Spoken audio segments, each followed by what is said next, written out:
DCC అధ్యక్షుల నియామకంపై Congress high command focus పెట్టింది. ఇందుకోసం ఏఐసీసీ అబ్జర్వర్లు జిల్లాలో పర్యటించనున్నారు. రానున్న రోజుల్లో ఎమ్మెల్యే అభ్యర్థుల ఎంపికలో కీ రోల్ పోషించనున్నారు డీసీసీ అధ్యక్షులు. దీంతో ఈ పోస్టులపై భారీ ఆశలు పెట్టుకున్నారు నేతలు.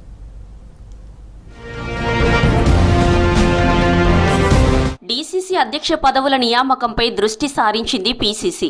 డీసీసీ చీఫ్ల ఎంపికపై ఏఐసీసీ రాష్ట్ర కాంగ్రెస్ వ్యవహారాల incharge Meenakshi Natarajan, PCC chief Mahesh Kumar Goud party senior నేతలతో భేటీ అయ్యారు. జిల్లాల వారీగా పీసీసీ నుంచి అబ్జర్వర్స్ను అపాయింట్ చేశారు. కాంగ్రెస్ హైకమాండ్ నియమించిన పరిశీలకులతో పీసీసీ అబ్జర్వర్లు కోఆర్డినేషన్ చేసుకోవాలని మహేష్ కుమార్ గౌడ్ ఆదేశించారు.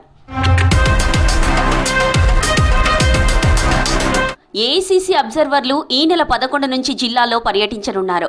డీసీసీ చీఫ్ల నియామకం కోసం 22 మంది అబ్జర్వర్లను ఏఐసీసీ నియమించింది. వారం రోజుల పాటు రాష్ట్రంలో పర్యటించి సమగ్ర నివేదికను కాంగ్రెస్ హైకమాండ్కు ఇవ్వనున్నారు. ఏఐసీసీ పరిశీలకుల నివేదిక తర్వాత డీసీసీ చీఫ్ల నియామకం ఫైనల్ కానుంది. ఇక రాష్ట్రంలో కాంగ్రెస్ అధికారంలో ఉండడంతో డీసీసీ అధ్యక్ష పదవికి తీవ్ర పోటీ నెలకొంది. జిల్లాలో ప్రోటోకాల్ ఉన్న పదవి కావడంతో నేతల మధ్య అప్పుడే ఆధిపత్య పోరు మొదలైంది. తమకు ఛాన్స్ ఇవ్వాలంటే తమకివ్వాలని జిల్లా కాంగ్రెస్ నేతలు పట్టుబడుతున్నారు. ఏఐసీసీ, పీసీసీ మంత్రుల స్థాయిలో లీడర్లు లాబింగ్ చేస్తున్నారు. ఇక లోకల్ బాడీ ఎన్నికలు వాయిదా పడడంతో కాంగ్రెస్ సంస్థాగత నిర్మాణంపై ఫోకస్ చేసింది. డీసీసీ కమిటీలు వేస్తే జిల్లాలో పార్టీ బలోపేతం అవుతుందని పీసీసీ భావిస్తోంది. ఇటీవలే డీసీసీలను ఉద్దేశించి ఖర్గే గుజరాత్ ఏఐసీసీ కీలక సమావేశంలో కామెంట్ చేశారు.